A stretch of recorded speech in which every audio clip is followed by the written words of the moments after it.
Hello students. आज की इस वीडियो में हम पढ़ेंगे डिस्प्लेसमेंट रिएक्शन। जैसा कि पिछले वीडियो में हमने पढ़ लिया था टाइप ऑफ डिकम्पोजिशन रिएक्शन, तो आज की इस वीडियो में हम स्टार्ट करेंगे डिस्प्लेसमेंट रिएक्शंस। क्या होती है? Those chemical reactions in which more reactive metal displace the less reactive metal from their salt. एक ऐसी केमिकल रिएक्शन जिसके अंदर मोर रिएक्टिव मेटल क्या करता है, लेस रिएक्टिव मेटल उसके सॉल्ट से डिस्प्लेस करता है। जैसे मान लेते हैं एक कोई यहाँ पे मेटल है, ए कोई मेटल है और बी कोई सॉल्ट है। अब बी कोई सॉल्ट है लेकिन बी सी जो है कोई सॉल्ट है, लेकिन ये कोई मेटल है, मेटल सॉल्ट है ये। मतलब ए भी एक मेटल है, बी भी मेटल, लेकिन बी सी एक सॉल्ट है। तो अगर ए बी से ज़्यादा रिएक्टिव होगा, ये मोर रिएक्टिव होगा, तो ये क्या करेगा, बी को डिस्प्लेस कर देगा और ए इसकी जगह पे। जैसे मान लो ए ज़्यादा रिएक्टिव है तो बी की जगह पे कौन आ गया, ए आ गया, तो ये बन गया ए सी। और जो बी है उसको ए ने डिस्प्लेस कर दिया। जैसा आइए हम एग्जांपल में देखते हैं। यहाँ पे फेरस है, आयरन है। जब आयरन की रिएक्शन हमने कॉपर सल्फेट के साथ कराई, कॉपर सल्फेट का कलर ब्लू कलर का होता है, इसके साथ रिएक्शन कराई तो फेरस जो है ये एक मेटल है, कॉपर भी एक मेटल है, तो फेरस जो है कॉपर से मोर रिएक्टिव होता है, ज़्यादा रिएक्टिव होता है, इसलिए फेरस क्या करेगा, कॉपर को डिस्प्लेस कर देगा। तो यहाँ पे फेरस की जगह कॉपर की जगह कौन आ गया, फेरस आ गया, इसलिए फेरस सल्फेट बन गया और कॉपर अलग हो गया और अलग हो गया, कॉपर सल्फेट से कॉपर डिस्प्लेस हो गया। अब हमें पता कैसे चलेगा कौन सा मेटल कितना रिएक्टिव है, ये आने वाले थर्ड चैप्टर में मेटल एंड नॉन मेटल में हम पढ़ेंगे। लेकिन फिर भी मैंने यहाँ पे एक टेबल बना दी है कौन सा मेटल कैसे रिएक्टिव है। तो यहाँ पे जैसा हम देख पा रहे हैं कि सब यहाँ पे एक टेबल है, एक सीरीज है, potassium, sodium, calcium, magnesium, aluminium, zinc, ferrous, lead, hydrogen, copper, mercury, silver, gold, platinum. ये मेटल की रिएक्टिविटी सीरीज है। ऊपर वाला मेटल ज़्यादा रिएक्टिव, उससे नीचे वाला उससे कम, उससे नीचे वाला उससे कम, नीचे वाला उससे कम, और ऐसे करते करते मेटल की रिएक्टिविटी घटती जाती है और सबसे लेस रिएक्टिव मेटल जो होता है वो हमारा प्लेटिनम है। तो हम याद कर सकते हैं, इसके लिए एक ट्रिक है, मैं बता सकता हूँ। जैसे मान लो कि के पोटेशियम है, इसको हम कह सकते हैं थोड़ा सा कुत्ते ने कहा mg को मोगली हम कहेंगे, याद करने के लिए सिर्फ ये। एल्यूमिनियम को अब जिंदगी,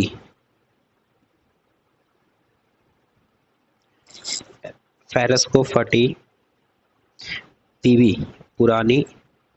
बस हमें आगे वाला अक्षर देखना है, उसके हिसाब से हमें याद रखना है पुरानी हो चुकी। ये बस एक ट्रिक है, याद करने के लिए है। आगे और बाकी प्लेटिनम हमें ऐसे याद रहेगा। कुत्ते मतलब के से पोटेशियम, ने सोडियम, कहा कैल्शियम, एम मोगली मैग्नीशियम, अब एल्यूमिनियम, जेड जिंक जिंदगी, फटी एफ पुरानी, पीबी एच हो चुकी, सी यू है, एच जी मरकरी, आगे ए जी सिल्वर कहेंगे, और मतलब गोल्ड और प्लेटिनम हमें याद रहेगा। तो ऊपर से नीचे आएंगे तो रिएक्टिविटी सीरीज घटेगी। तो हम देखेंगे कि फेरस ये रहा और कॉपर कहाँ पर है, नीचे। तो इसका मतलब फेरस जो है, आयरन जो है मोर रिएक्टिव देन कॉपर, इसलिए इसको डिस्प्लेस कर देगा। इसी तरह और एग्जांपल हम देख सकते हैं यहाँ पे कि जब हम जिंक, अच्छा एक चीज़ और, कॉपर का कलर ब्लू होता है और फेरस सल्फेट का ग्रीन होता है। तो एग्जाम में क्वेश्चन पूछता है कि हम यहाँ पे क्या ऑब्जर्व करते हैं, तो जो ब्लू कलर का कॉपर सल्फेट का सॉल्यूशन होता है वो ग्रीन कलर का हो जाता है, क्योंकि वो फेरस सल्फेट में कन्वर्ट हो जाता है। तो फेरस सल्फेट का कलर जो होता है वो ग्रीन कलर का होता है। अब यहाँ पे हम और एग्जांपल देख सकते हैं, जैसे जिंक। जब जिंक की रिएक्शन हमने कॉपर सल्फेट के साथ कराया तो जिंक सल्फेट बना और कॉपर अलग हो गया। यहाँ पे कॉपर सल्फेट का कलर ब्लू होता है और जिंक सल्फेट का कलर कलरलेस होता है। अगर यहाँ पे हम देख सकते हैं कि जिंक ये रहा और कॉपर नीचे, मतलब जिंक मोर रिएक्टिव है, इसलिए इसने इसको क्या कर डिस्प्लेस कर दिया। लेकिन अगर सोचो, मान लेते हैं कि यहाँ पे कॉपर की रिएक्शन हम जिंक सल्फेट के साथ कराएंगे तो कॉपर तो नीचे है, जिंक ऊपर, तो क्या कॉपर इसको डिस्प्लेस कर पाएगा, नहीं कर पाएगा। तो यहाँ पे नो रिएक्शन, क्योंकि कॉपर जिंक को डिस्प्लेस कर ही नहीं सकता है, तो इसलिए यहाँ पे किसी भी प्रकार की कोई भी रिएक्शन नहीं होगी। इसी तरह से मान लो लेड की रिएक्शन कॉपर क्लोराइड के साथ कराएंगे तो लेड जो है पीबी और chlorine sorry copper, Pb copper. तो Pb जो है लेड जो है मोर रिएक्टिव देन कॉपर, इसलिए इसको डिस्प्लेस कर देगा, इसलिए लेड क्लोराइड और कॉपर अलग हो जाएगा। तो कॉपर क्लोराइड का पेल ब्लू होता है, सॉरी कॉपर क्लोराइड का पेल ब्लू होता है और लेड क्लोराइड का कलरलेस होता है। इसी तरह से जिंक क्लोराइड भी कलरलेस होता है, सॉरी जिंक सल्फेट भी कलरलेस होता है, कलरलेस। और ये तो हमें पता ही है ब्लू कलर का होता है। हम देखते हैं double displacement reaction. Double displacement reaction क्या होती है? It is a type of reaction in which exchange of ion takes place between reactant. जो हमारे रिएक्टेंट होंगे उनके जो आयंस होते हैं उन आयंस के बीच में एक्सचेंज होता है। जैसे मान लो लेड नाइट्रेट, लेड नाइट्रेट की जब रिएक्शन हम पोटेशियम आयोडाइड के साथ कराते हैं तो पोटेशियम नाइट्रेट और लेड आयोडाइड बन जाता है। मतलब जो पोटेशियम नाइट्रेट है ये किन आयन से मिलकर बना है?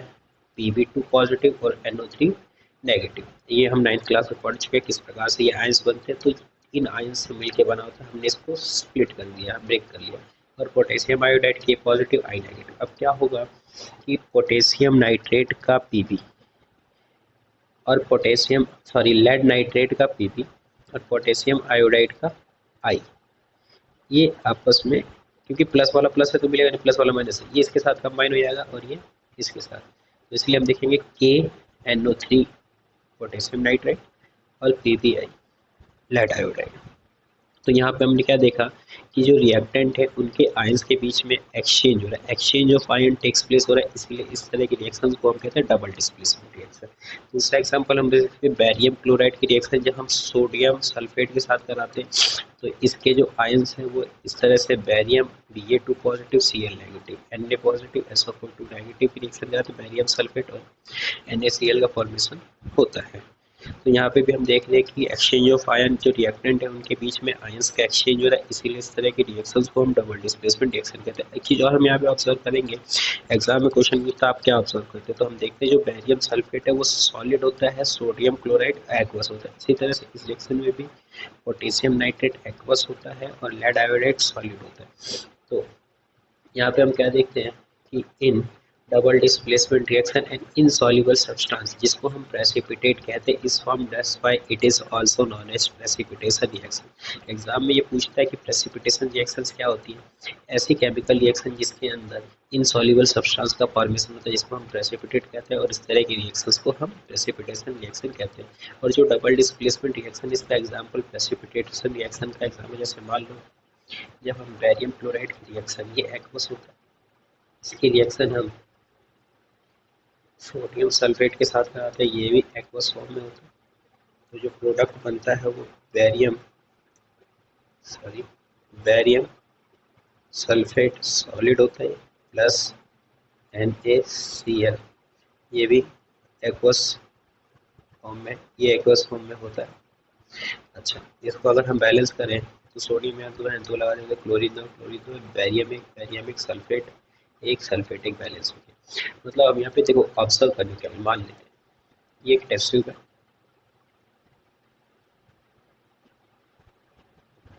इसके अंदर बैरियम क्लोराइड है, हमने एक टेस्ट ट्यूब ली, इसके अंदर सोडियम सल्फेट है, सोडियम सल्फेट को हमने इसके अंदर डाल दिया, इसके अंदर है Na2SO4।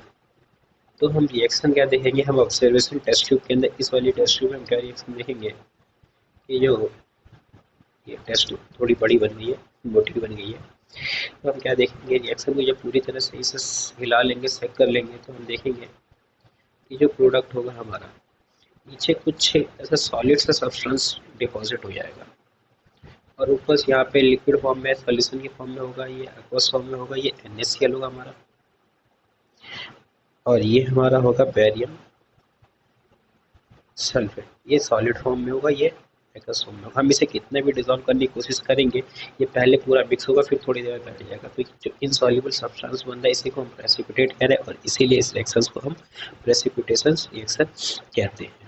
आज की वीडियो में बस इतना ही। आने वाली वीडियो में हम पढ़ेंगे रेडॉक्स रिएक्शन, कोरोशन और रेसिडिटी। आज की वीडियो में बस इतना ही। Thank you.